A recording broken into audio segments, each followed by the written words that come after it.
What up? What up? What up? It's your boy Rich. Real Talk with Rich is back in the building one more again. How's everybody doing? Hope you guys are doing all right tonight. Man, it's been a rough day.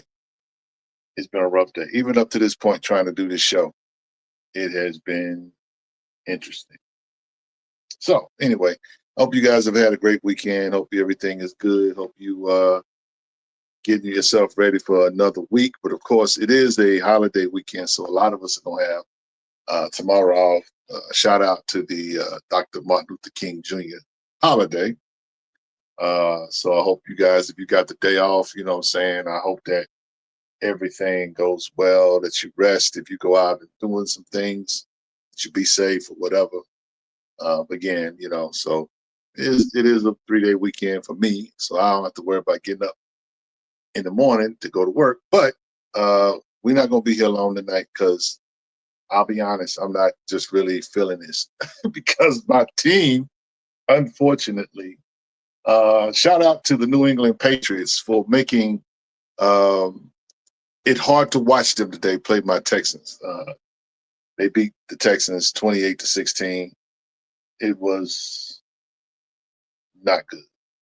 The final score wasn't even the story. It might as well have been 50-0.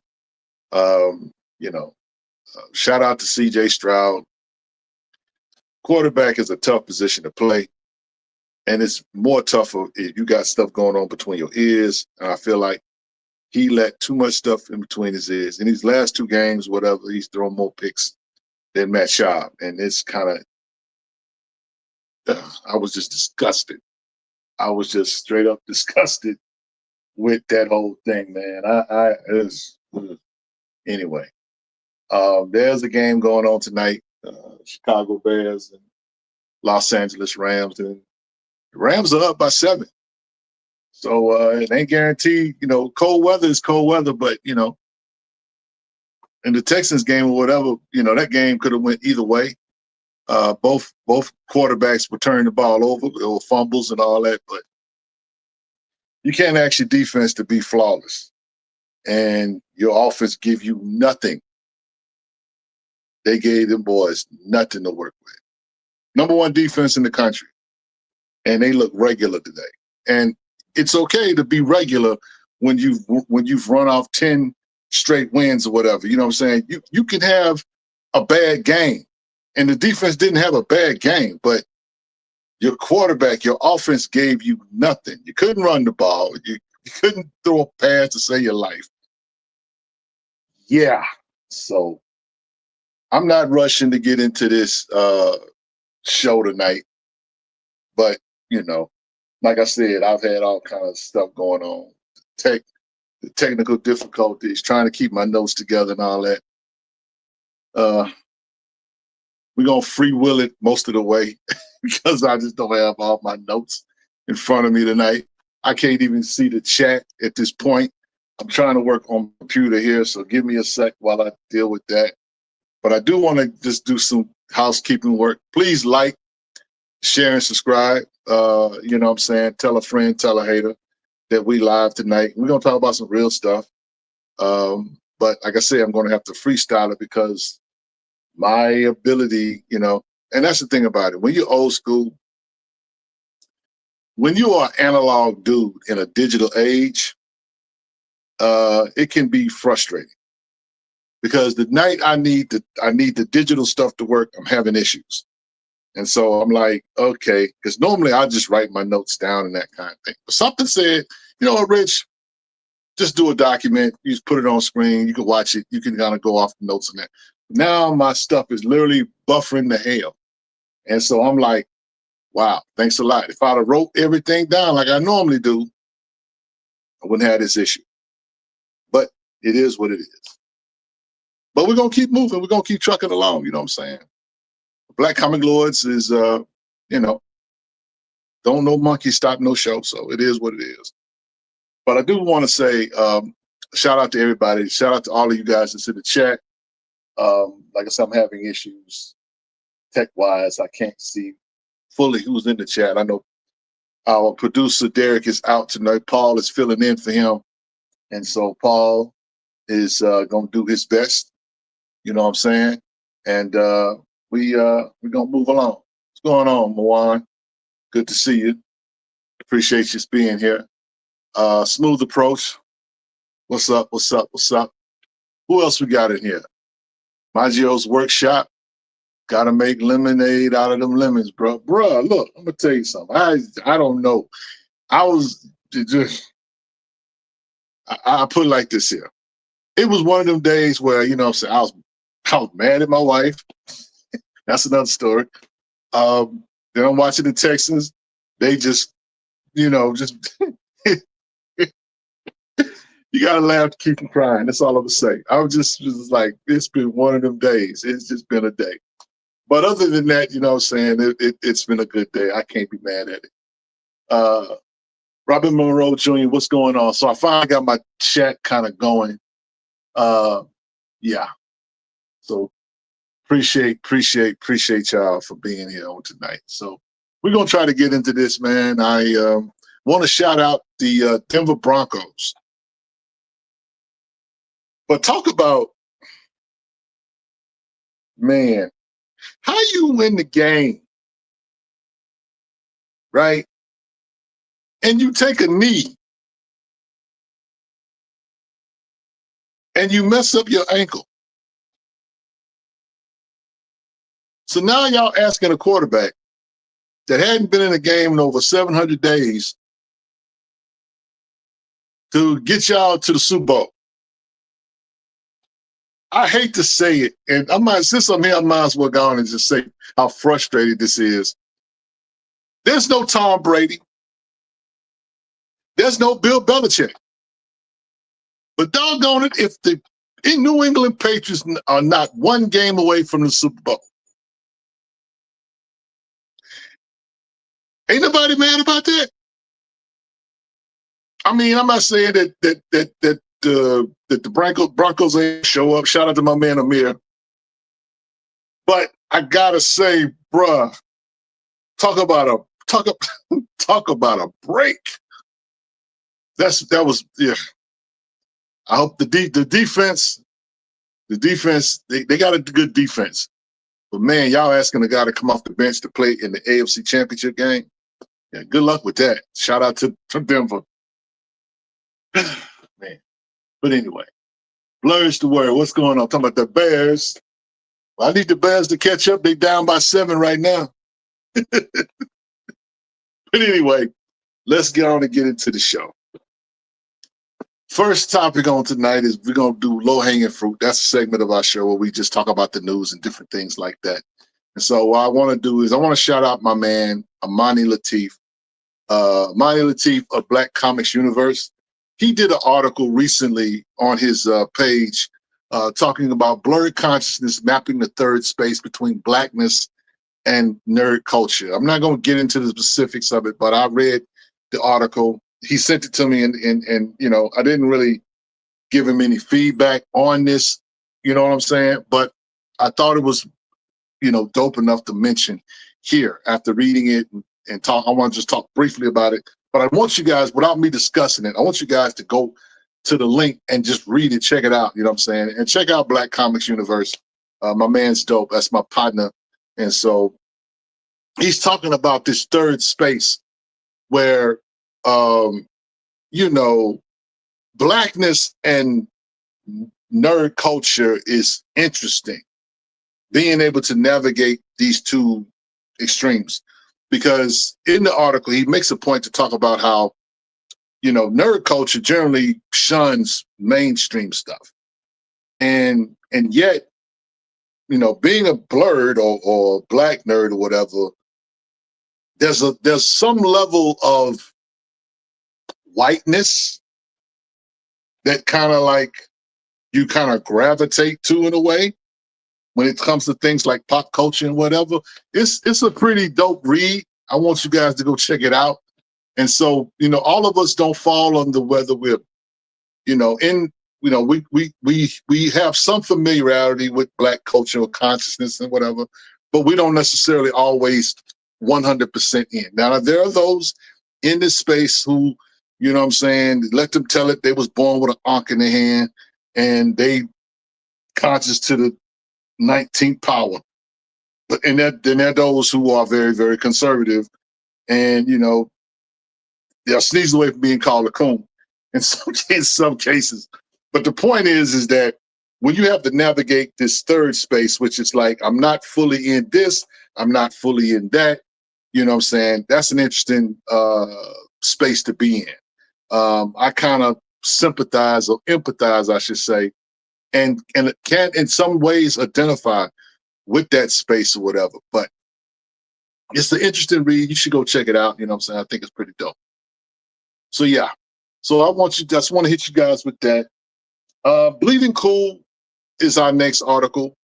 We got a Bleeding Cool article talking about Milestone. Milestone gets new history of the DC universe ahead of its relaunch. Now, of course, to give you an idea without going through the article, the new history of the DC universe, issue number 3, had a book where Milestone characters were highlighted, right?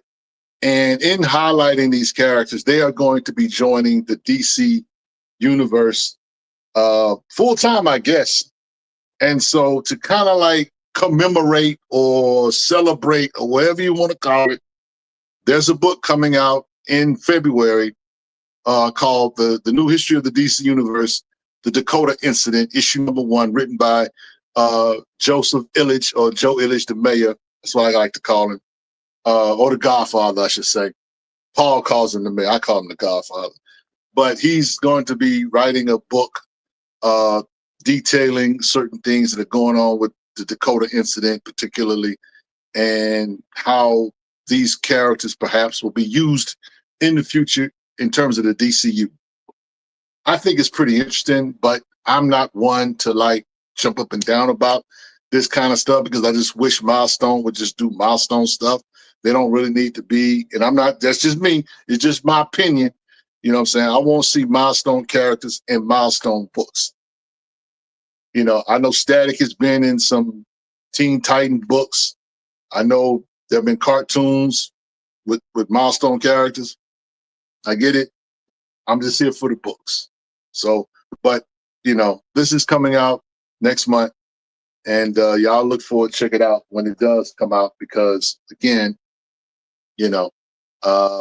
Milestone will be, or certain Milestone characters are probably going to be used more so than others. And I would probably say Static, Icon, and Rocket will probably be the number one or the main characters that they use. I don't see Blood Syndicate showing up in a Superman book, though stranger things have happened.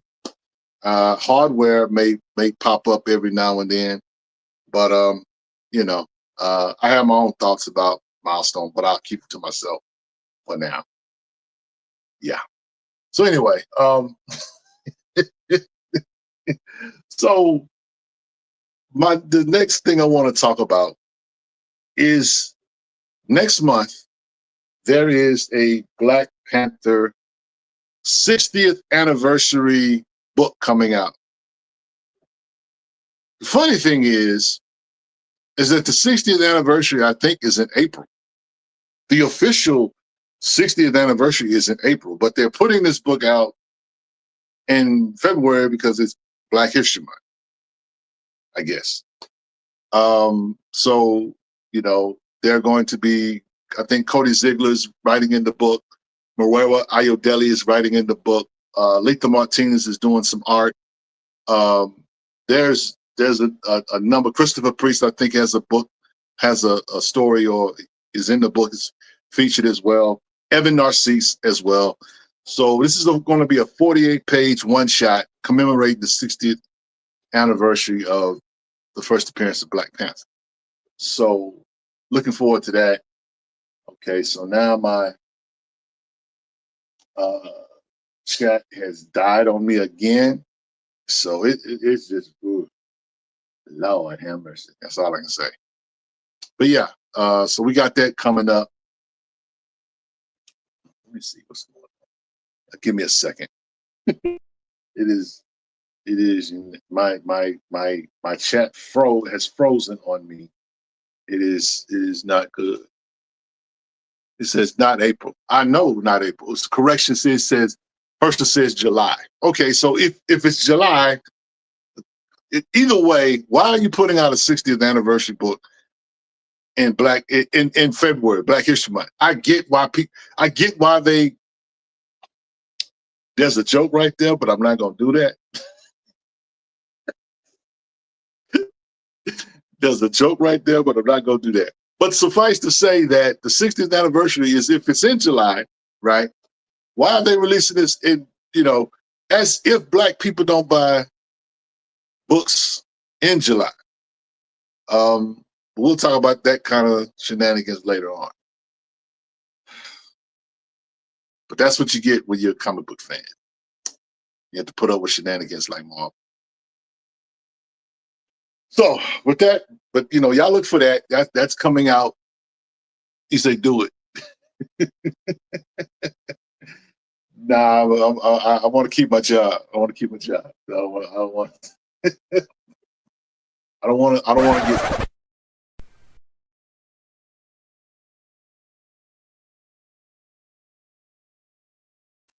We might need that for later. So we just gonna. I'm not gonna say nothing now, but you got the disclaimer out the way early. Okay. So let's just move on. There is a AITP article highlighting Star Wars characters. Marvel unveils Star Wars Black History Month connecting covers. Now, there is a Star Wars book, issue number 10, that has one part of the book. And then there's another book called Jar Jar, issue number 1. Now, first of all, I think it's nice. Torrin Clark is the artist on this. I think that's wonderful. It's beautiful art. Shout out to Torrin Clark. However, Marvel is the undisputed champion of trolling. Now, what I'm going to mention, a lot of people may not catch, but you Star Wars fans, those of you that like Star Wars in general, will get this sentiment. Now, a lot of these characters that you see on the screen there, they have been in Disney, they've been in Disney shows, comic books, whether we talk about Finn. Disney has done a number when it comes to Black characters and in general. Disney has oh, Disney is like that uncle in your family that you can't stand, but you kind of need him around because he got money. I can't stand it, but he paid, and I might need some bread. He's that kind of guy. So what I'm getting at, yes, Jar Jar number 1 is coming out in February. So you know where I'm going, Robert Monroe? When Jar Jar Binks came on the scene in the Star Wars trilogy, people were upset at the portrayal of Jar Jar Binks. They thought Jar Jar Binks was a minstrel and that this was not a good look, and it had some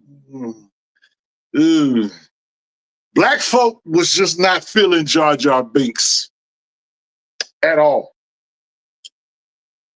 But here we are, Black History Month. Y'all gonna get Jar Jar Binks issue number 1 for Black History Month.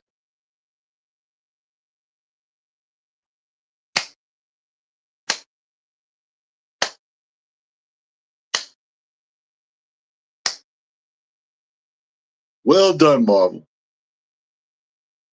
Well done. And I gotta say, I remember a couple of years ago when the Planet of the Apes relaunched and David Walker was writing Black Planet of the Apes. And that came out, the variants came out in February. And this was when Ghostlight was on the scene. And people were pissed about that. Like, you guys are tone deaf, or you guys have no consciousness. And of course, people have this thing where, I love the Planet of the Apes franchise. So I wasn't feeling some type of way, but the timing of it was interesting. Needless to say. But this here, I love Torrance Clark, but I'm not buying Jar Jar Binks #1. Not gonna do it. Not gonna do it. Not gonna do it. I'm tired of Marvel playing in our face. I just don't know, y'all. How much more can we take? How much more can we take from this company? This corporation that continues to troll Black people. I'm just asking questions. Y'all gonna really just throw Jar Jar Binks #1 out there on us and think that, hey, you're gonna get this because it's Torrance Clark.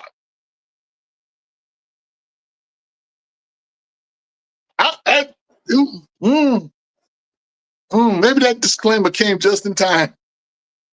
I'm just saying, y'all, is that what we doing?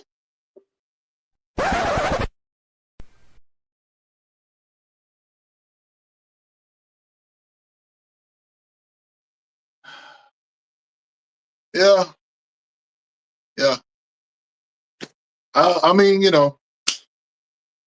Y'all have at it. I know that I'm already, listen, I know some of y'all gonna be in Black Comic Lords in our Facebook group and on our Instagram page, and y'all gonna put that up and you be like, hey, look at these flex covers. I got this Torrance Clark wraparound or this Torrance Clark connecting covers. Man, I don't even know what to say. Behind the scenes says super excited to read TJ Sterling's Mansa Musa. Yep. They think they slick. They really think they slick. Some of us, like I say, going back to what I was talking about, Imani's, article on, consciousness and that third space. Listen, I'm old school nerd. Old school nerds are kind of smart. We can see and we can discern when somebody's playing with us. We're very intelligent. We're not stupid. So Rob Morozo said, I'm not a Star Wars fan. They weren't getting my money anyway. Yeah. So what else we got? Paul? Let's just move on. Good grief. All right, so I'm gonna make a recommendation. Black History Month is coming up, right? And so I am going to ask that you guys, if you don't have this in your collection, make a point to go try to find this. This book is in dollar bins. You can find this in dollar bins in some places. Some places you can't, though. But I'm asking you to make a conscious effort to go get Original Man issue #1. I did a blog post for Black Comic Lords a couple years ago called "'Cause We Original," and talking about this particular book or whatever. You know what I'm saying? This is a book written by Alonzo Washington, legend in the game. In 90s Omega 7 Comics, dope guy. But in that story, you see nods to history in it, you know what I'm saying, around this particular character. And, I just think it's a dope book to have in your collection. And again, I think that, you know, it's a book that you should have in your collection.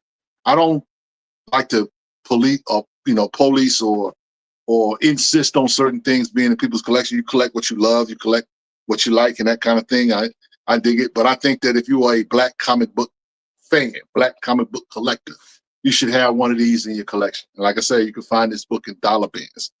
You know, Alonzo Washington is an OG, 90s royalty, doing that Renaissance back when Milestone were doing their thing. Alonzo Washington with Omega 7 was right there, had his own action figures and had other titles like Original Woman and you know, all kind of other things going on with him. Y'all go get that. You know what I'm saying?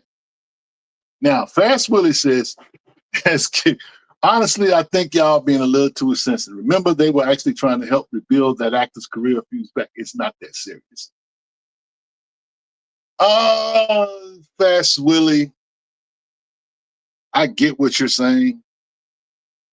And I don't think we're being too sensitive. I think that was people have a right to feel the way they feel in terms of if something is being said a certain way and it's not necessarily offensive, but it can be interpreted like,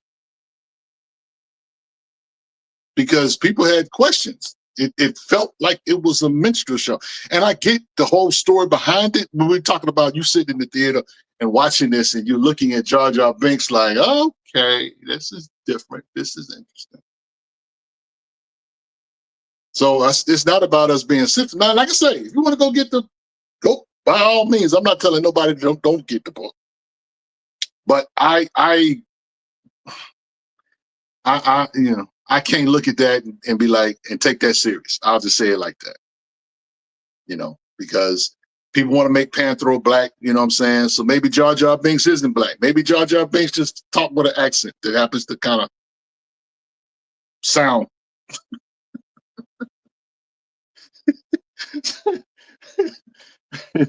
He said, now, remember, Rich, it's just comics, right? Yeah, it is. But when I'm spending my money, it's something else. Black people, the only people on the planet that have a vested interest in their own destruction or in their own marring of their image. See hip hop.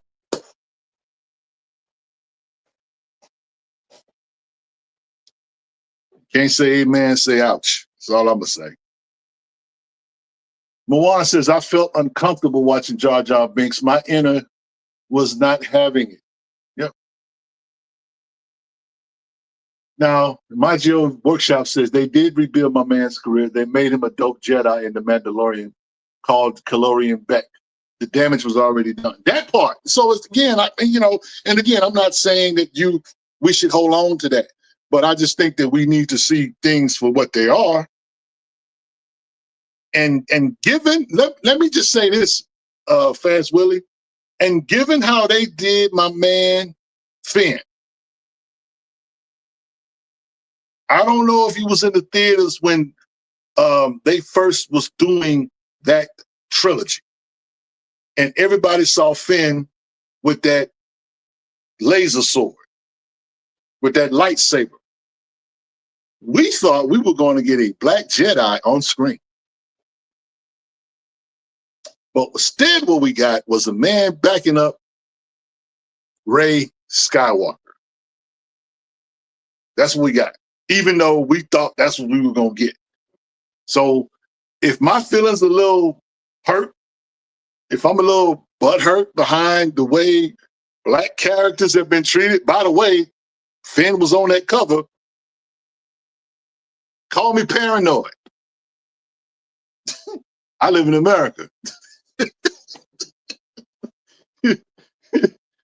What did that? How did that lyric go in Public Enemy song? You quite hostile.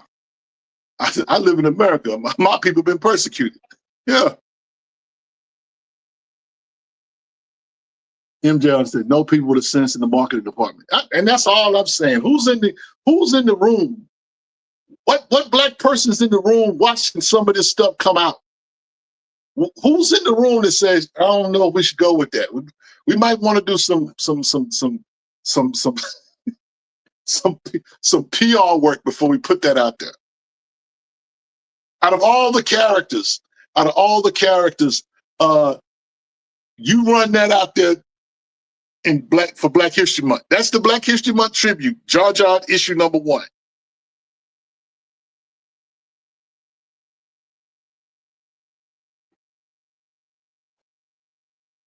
Now, Fast Willie Jake say, right, but couldn't they make a logical argument that most costume Star Wars characters look and sound like a minstrel show?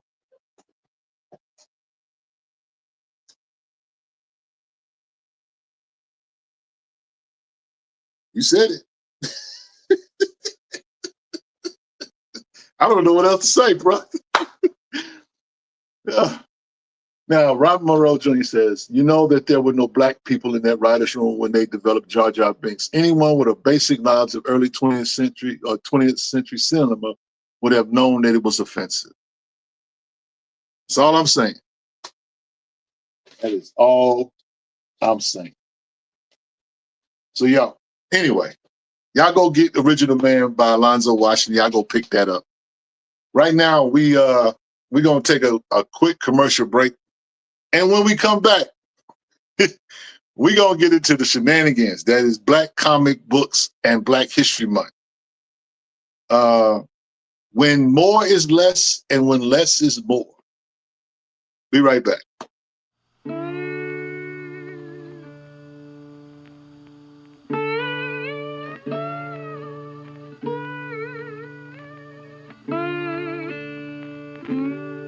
What's up, y'all? Billy used to sing about southern trees bearing strange fruit, while Paul Laurence Dunbar explains that we should wear the mask to conceal our tears and sighs, while they hide behind bedsheet hoods, being up to no good. Spawn issue 30 is about Al Simmons finding himself in the Deep South, asking forgiveness from an ex-wife. Love be like that sometime. Anyway, Spawn finds himself in the middle of Klan country. And I guess this night they gave the cross the night off and decided to burn down a brother's property. Spawn walks up on this and the man immediately takes him for an enemy. But you know that old saying, the enemy of my enemy is my friend. Well, Spawn spins a yarn for the brother to let him know that he's had his share of dealing with Mr. Charlie and sellouts, namely his boy Terry, who just so happens to be with his ex-wife. But that's another story for another day. So Spawn goes looking for trouble, dressed in Klan robes, and he finds himself swinging from one of those southern trees that Billy was singing about. But you know, you can't kill someone that's already dead. And let's just say Spawn exacts his revenge for the brother he met and for himself by an unmasking of his own. So check it out. If you like the video, please share and subscribe to our YouTube channel. And thanks for watching. Peace.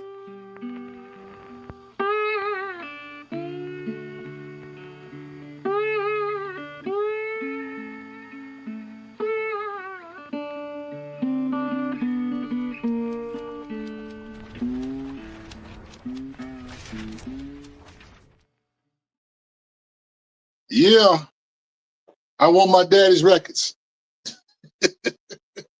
MD Johnny with the super chat, $9.99. What up? Thank you, thank you, thank you, thank you. Appreciate it.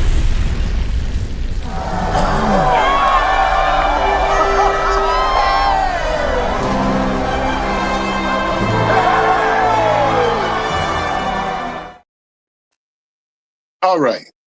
Appreciate the super chat.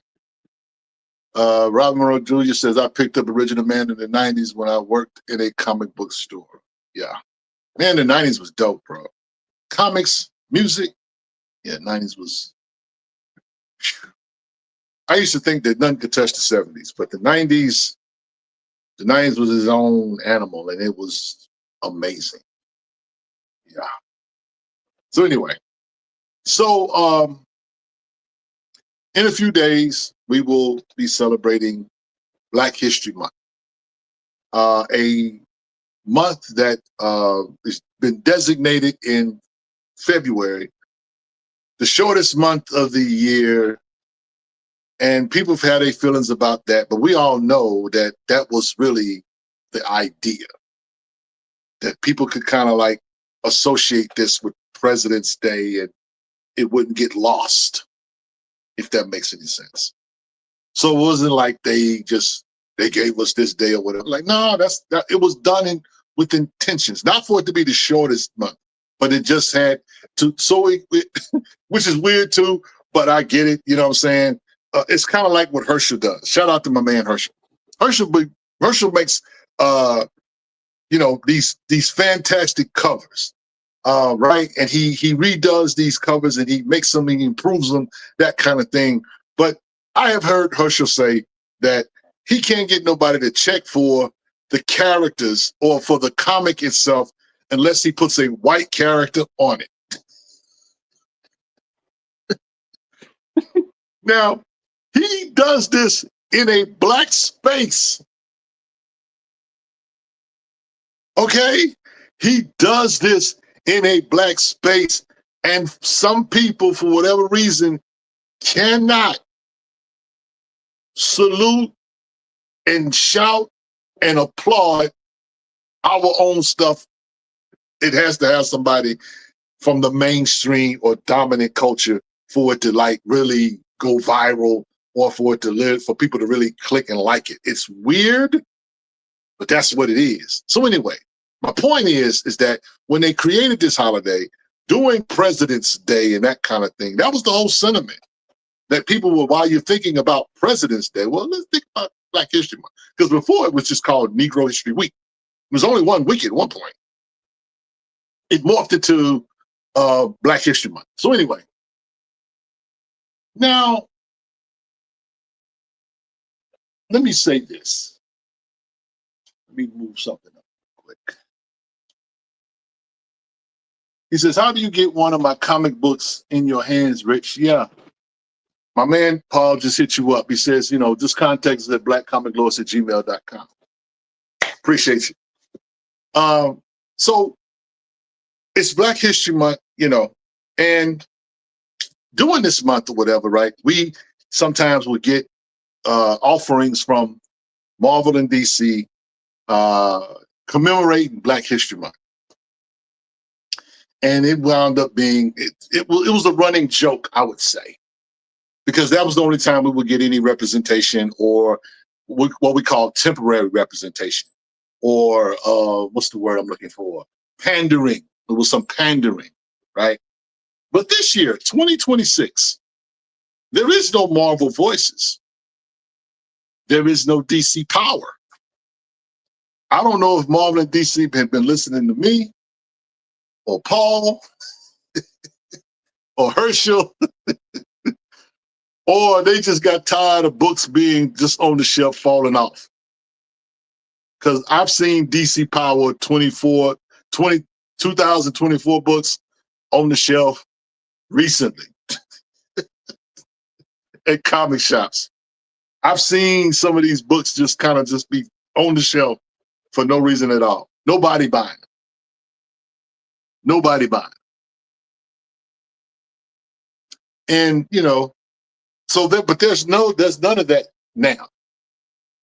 There's no DC Power. And I've had my thoughts and opinions of DC Power and Marvel voices. And some of it was good and some of it wasn't good. I stand on my square when I say that. That was, my favorite Marvel voices out of all the Marvel voices that they've done. All the Marvel voices, whether it's Heritage, whether it's Pride, or whether it's, Identity, whatever you want to call it, or whatever. My favorite Marvel voices was Wakanda Forever. I thought that Marvel voices issue, Wakanda Forever, was amazing. But that's one book out of a whole lot. All the rest of that stuff, you get one story, you don't see the characters that they write about ever again. And, it got to a point where it's like, man, what y'all doing? Do I really appreciate this? Should I really appreciate this? Should I really look at this and be like, this is what we want? This is really what. And my question to everybody was that really what we wanted? Did we want Marvel and DC to give us books that they had no intention of going any further than just that 1 month? As if Black comic book fans don't buy books all year round. But they say, hey, it's February. It's your month. It's a special month. And we just kind of going through the motions, looking at it like, okay. I do like that cover though. But we never go into it like, man, maybe they're gonna do something. Man, maybe this is the time. Maybe this is it. Kind of like the Cowboys every year. This is it. Shout out to my one. And look, my one, I'm being funny. You my brother. I love you, dude. But I found myself acting like a Cowboys fan. Last week when we beat the Steelers, I was like, this is it. We're going to the Super Bowl. Yes. New England had something to say about that. He said, here you go. I'm just joking, bro. Just junky jokes. Let's see. Rob Monroe Jr. says, when I worked at my LCS in the 90s, it was hard to get young Black kids to read Black creator books. All they wanted to read was X-Men Image and Value books. Yeah, it is what it is. I mean, look, there's something to be said about the Black experience and how it's presented and how it's shaped. I remember in the early 2000s, there was I won't even call it, it was not a renaissance. You can't call the writing, it was a lot of trash urban novels on bookshelves. Trashy, urban, ghetto, fabulous books. Not comic books, I'm talking about just regular fiction books. It seemed like everybody named Mama decided that they wanted to be an author, and they were writing books, and they were white folks was writing these dudes and these gals checks to write these trashy novels. And you could go on a bookshelf in Barnes and Noble or whatever, and they would have a whole section.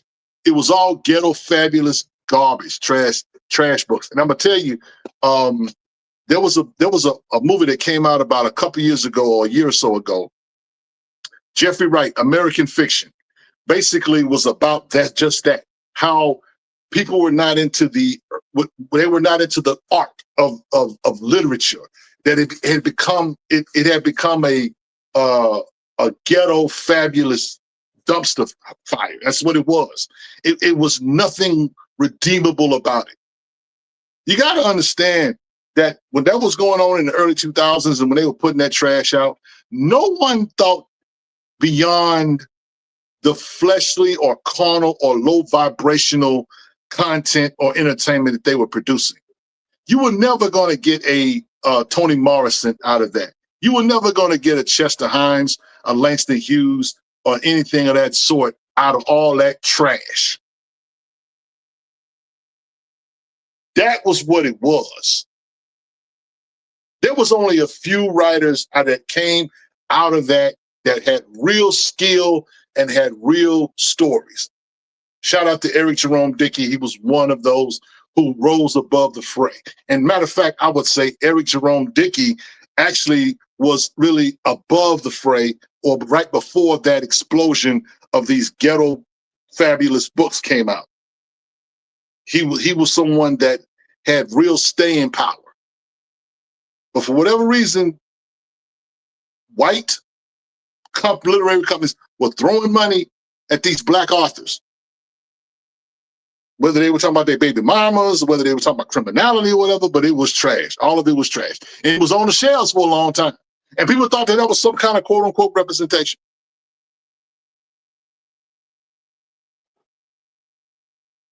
And so, again, I bring this up to say that, what I'm saying, it's like, how do we feel about that kind of stuff? Like, is that real representation? No, it's not. And what Marvel and DC at the time, most of the time, what they were offering us was not representation. If you're going to, and this is an idea, right? If you're going to do a comic book during Black History Month, why not do a comic book on Black history?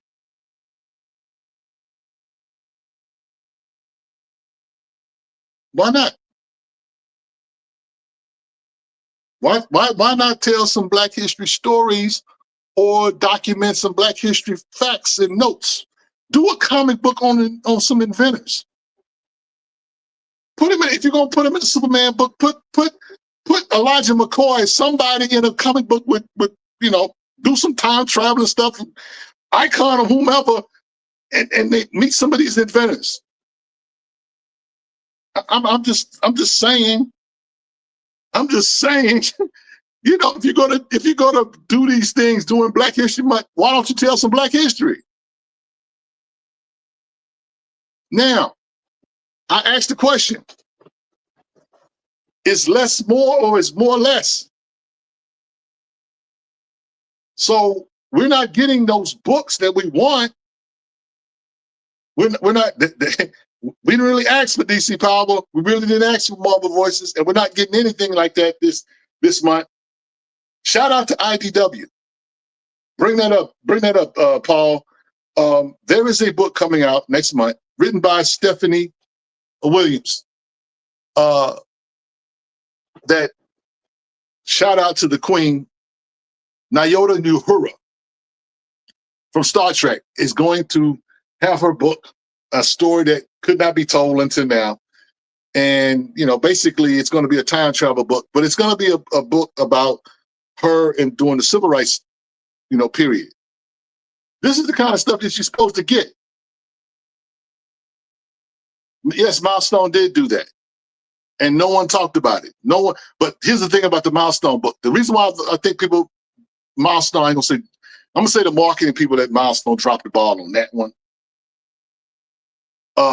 But suffice to say that a lot more could have been done with that. So this, if you're going to do something, Threads of Destiny, if you're going to do something around Black History Month, this is what it's supposed to look like. A Black woman, icon, Nichelle Nichols. Some will probably say the first Black woman they really fall in love with. We were all little kids looking at them chocolate thighs. Pause.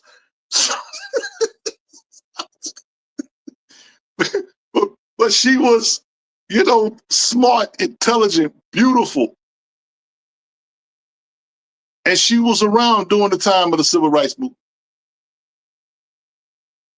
And so now they got Stephanie Williams, who is creating a body of work for herself that's going to probably go down as legendary. I'm going to be honest. Shout out to Stephanie Williams. I think Stephanie Williams is in danger of actually transcending.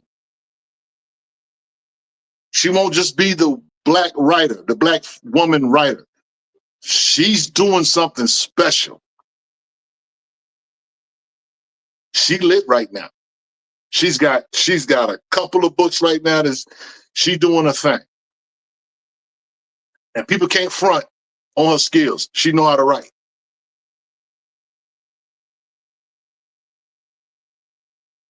C. Cole, what up? The Tristan Strong book did sort of that with the Bear Rabbit characters, and another book, Black Mage, did it too. And that's the thing. There are people that are doing it, but it's these independents that are doing it. It ain't Marvel and DC.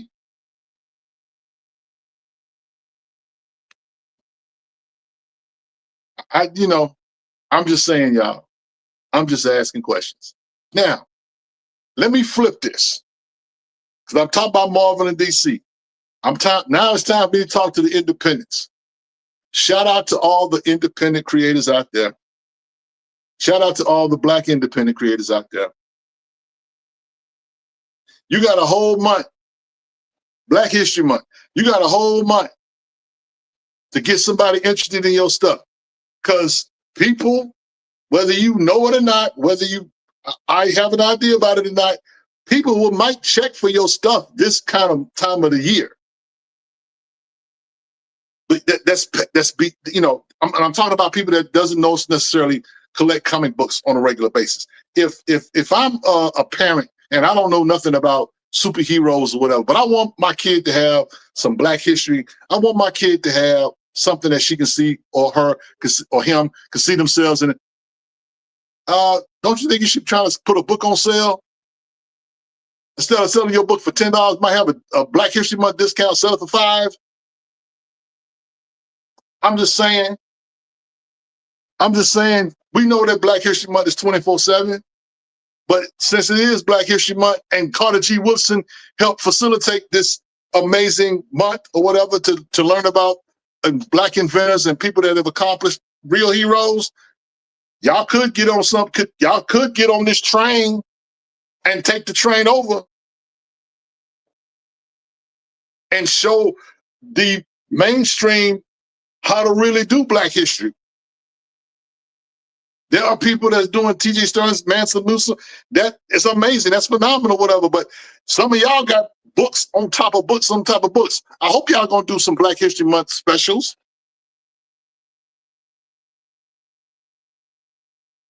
We got Black history. We got Black creators, whatever. And I'm just putting it out there. And I'm not here to say that y'all not doing that. I know some of y'all probably are. But I would like to hear about it more.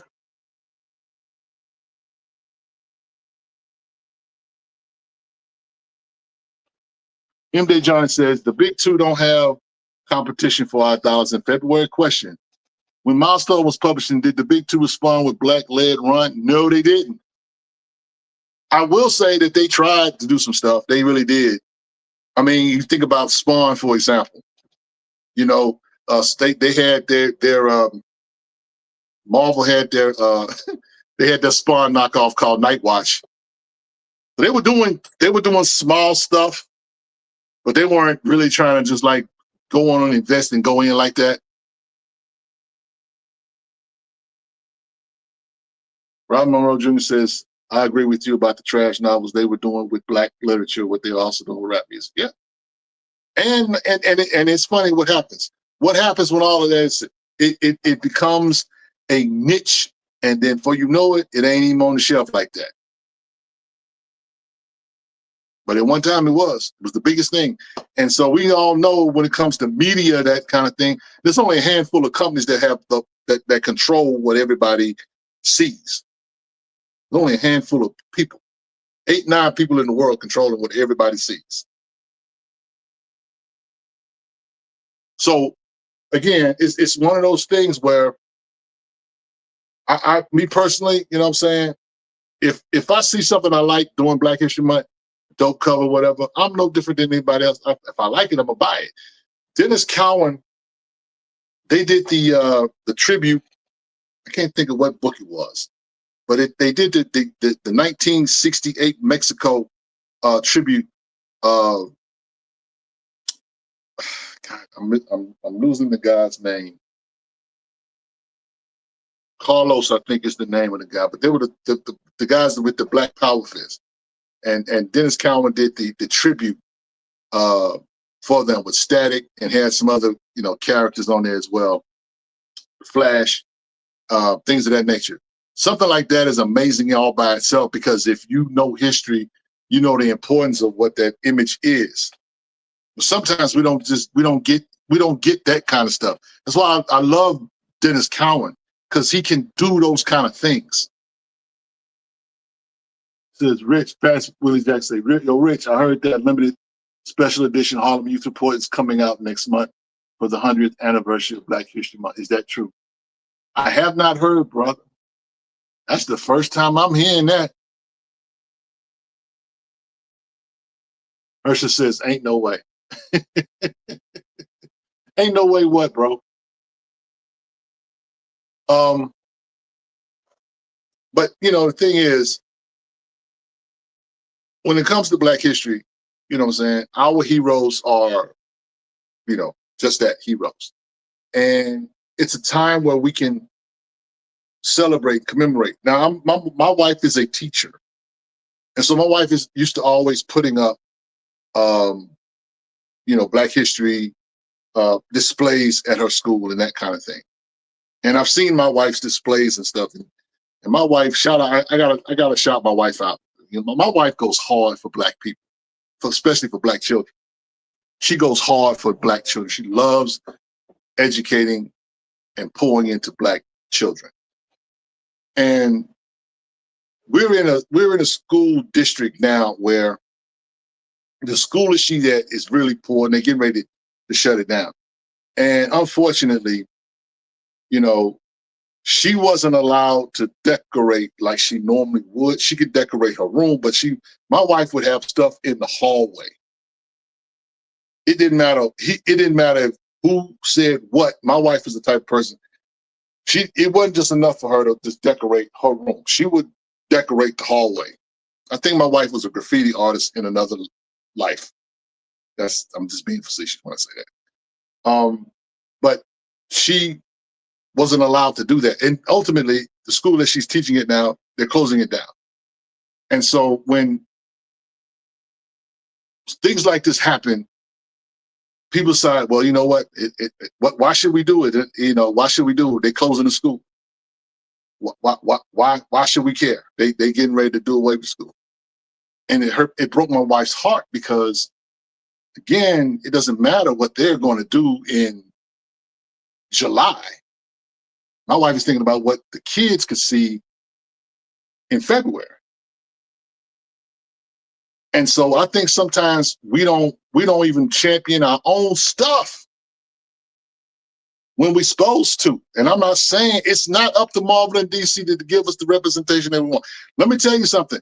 For those of you out there that be blowing that horn about what Marvel and DC is supposed to do, and that's me included, they don't owe you nothing.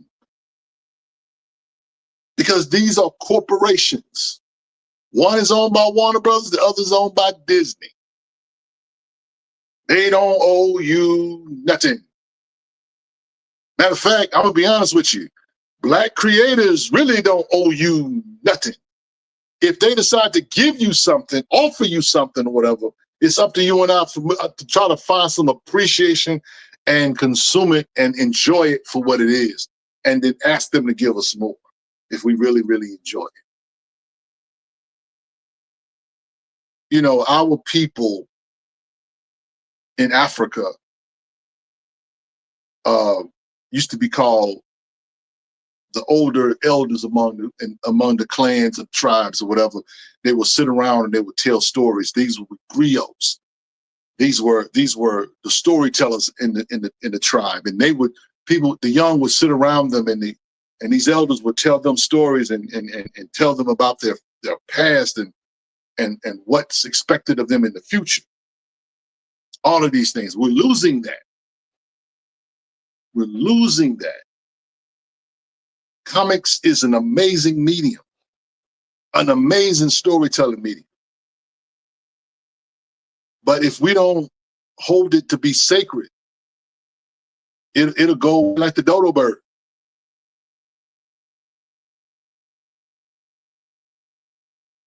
I want us to be around for a little while, and I want us to appreciate what we have.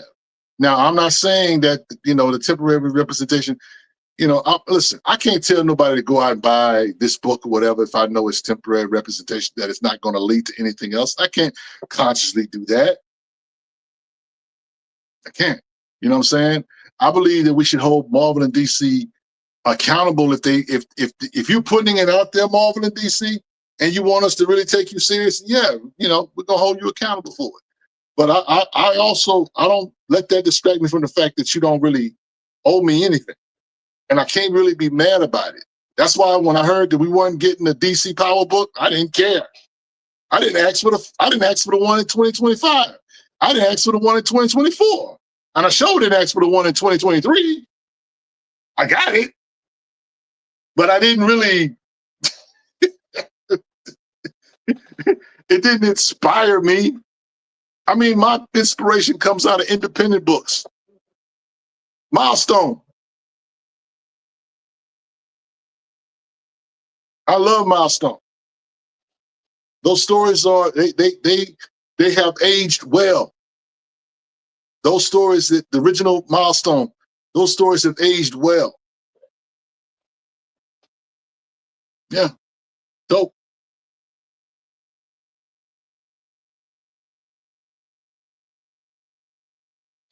Now, let's see.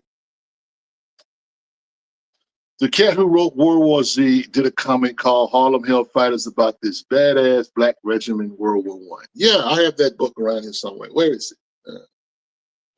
I have that book somewhere around. I have so much stuff. It's ridiculous. Part of being a comic book head, I'm also a book rack. But yeah, I have that book. It's around here somewhere. But yeah, anyway, we should really think about that. You know what I'm saying? How we view Black History Month as comic heads or whatever. I mean, it's I don't like temporary representation or whatever. I don't really. I'm not one of these cats. However, that feels like I need representation. I don't. I think we already have it. I just think that we have to cherish what we already have. Black Panther. No matter how you feel about the writers or whomever's writing the book or who's ever drawing the book or whatever, as far as mainstream, we already got that. I mean, you got the dopest black character that Marvel has. I said what I said. I like Blue Marvel. I like a lot of other characters. I like Night Thrasher. But they didn't do Night Thrasher any. They did not do Night Thrasher any favors with that 4-issue run that they ran out there last year or year before last. That man, that was not good. That was not good. I would rather a black. I'm gonna be honest with you. He already ran my disclaimer, so I'm gonna go ahead and say this. I'd rather have a black character sit on the shelf than for you to give me a whack story. If you're gonna give me a dope story, it better be good. I'm not one of these dudes that's gonna applaud everything like a seal. Give me some more fish. No, we're not doing that. No, nigga, no. This is art. There's standards. There's standards that have to be in place. There are things that matter that have to be in place. Otherwise, if you're going to just listen, I'd rather you. Here's an idea: do a story or do some dope art and no words. Do some dope art with no words. Just give me a dope comic book with just action panels and no words. Because I'm gonna be honest with you, that's what some of y'all giving us. You're not even 100 words in a comic book. A 22-page comic book, and you got like less than 50 words in it. And some of y'all be, oh man, this is fire. I'm like, okay, y'all, if you think so. And I'm not gonna apologize for being someone that grew up reading, comic books from the 70s and the 80s. No, it's hard, and I'm gonna be honest.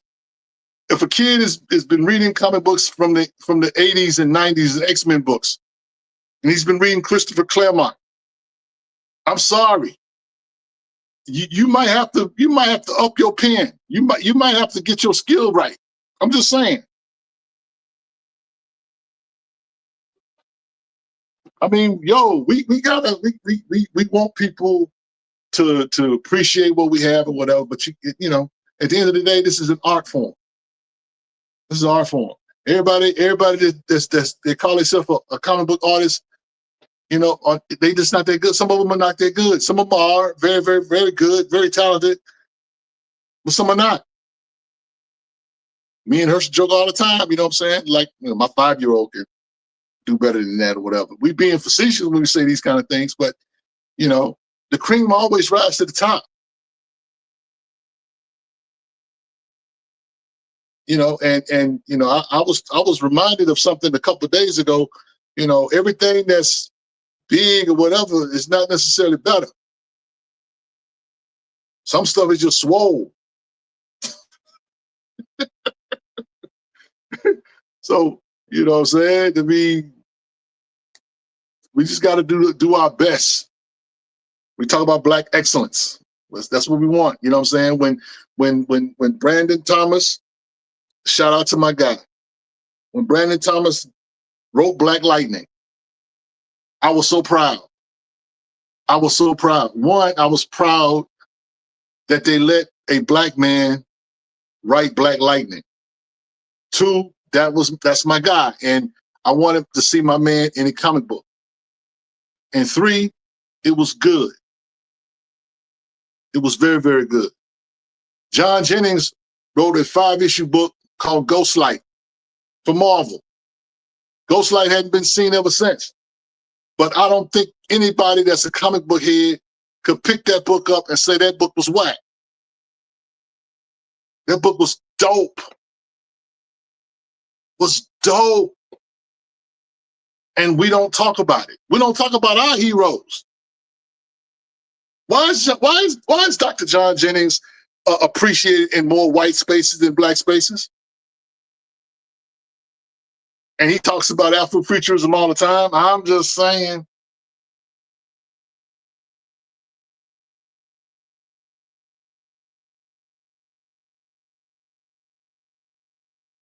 Robert Monroe Jr. says, well, before I get there, Maggio says, you brought up a good side point about the prices of indie books creators charge for these damn books.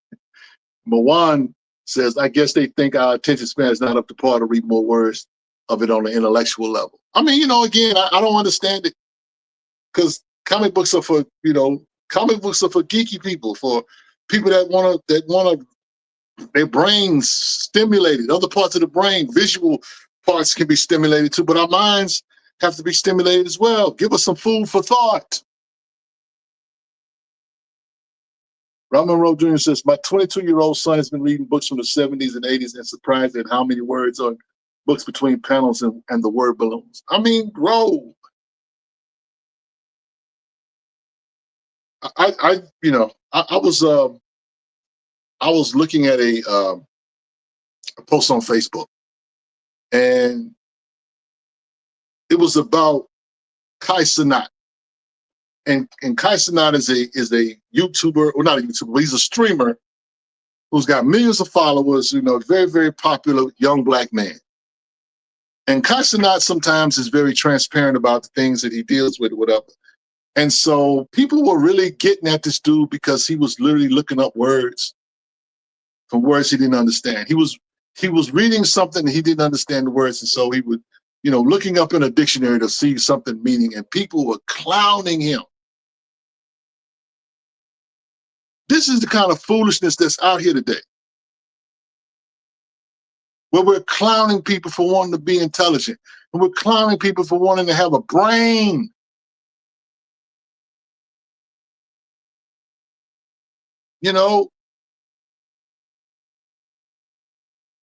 It blows my mind. And so we grew up reading comic books, and sometimes we would have to pick up a dictionary to find out what certain words meant, because they didn't dumb down. Those writers didn't dumb down their stuff. They kept it on a very sophisticated, intelligent level. You had to come up to where they were. That was the challenge, and that's why they were fun, because they were a visual medium, and you could actually learn from those things. It's weird to me. The John is appreciated on an academic level, but the LCS is touching my brother. Yeah. And see, that's the thing about academia. We should be championing him, more so on our level or whatever, and our coaching. And he has his, his fans or whatever. But look, John been doing this a minute. He's been doing this a minute, and he should get his shine. Dope artist, great professor, and he happens to be a friend of Black Comic Lords. But again, I want to see that dude be elevated in our eyes. As much as I love Dwayne McDuffie, I I have to cherish the Rodney Barneses and the David Walkers and the John Jennings and the Sebastians that I see, that I'm able to see. Louisiana Kid, what's good? He says, I'm reading The Parable of the Sower by Octavia Butler right now. It's amazing. I'm picking up the other book, Kindred, next. Yeah, listen. We've been doing this. Octavia Butler's amazing. Shout out to John Jennings for even wanting to do a graphic novel based on her work.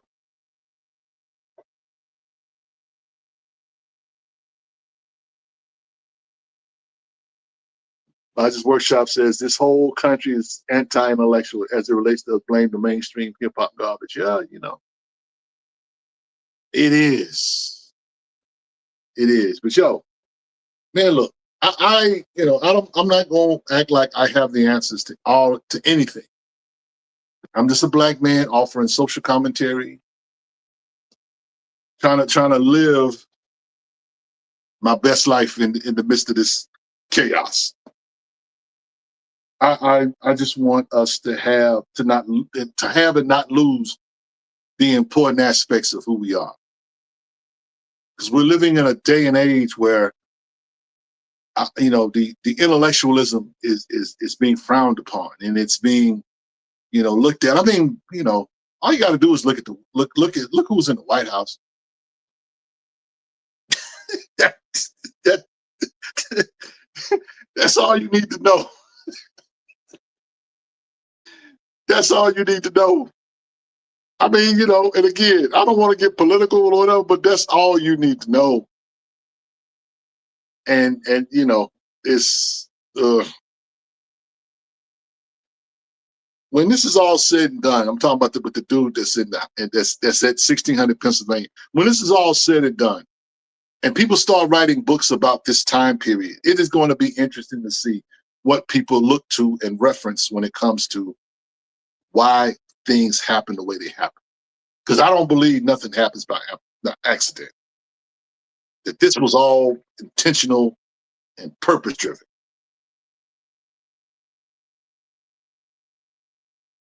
We need people to stay on the wall, and we need art that reflects that we're on the wall, that we're staying on the wall, that we're fighting against the powers that be. Because what's going on in our nation right now, it is not cute. It is very shameful.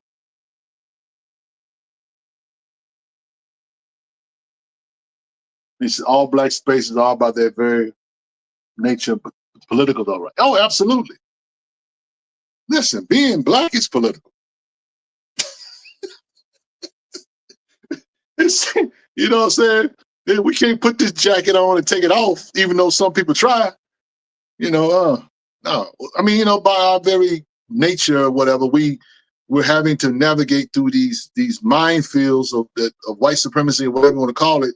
But we're having to navigate through these minefields, whatever. And at the same time, it blows people's mind that we're able to still laugh, that we're able to still enjoy life, that we're able to still smile, that we're able to still create or whatever. And that's the thing that bothers me more than anything, is that, the creativity that's coming out of this, I want more for it, because it's like right now we need it.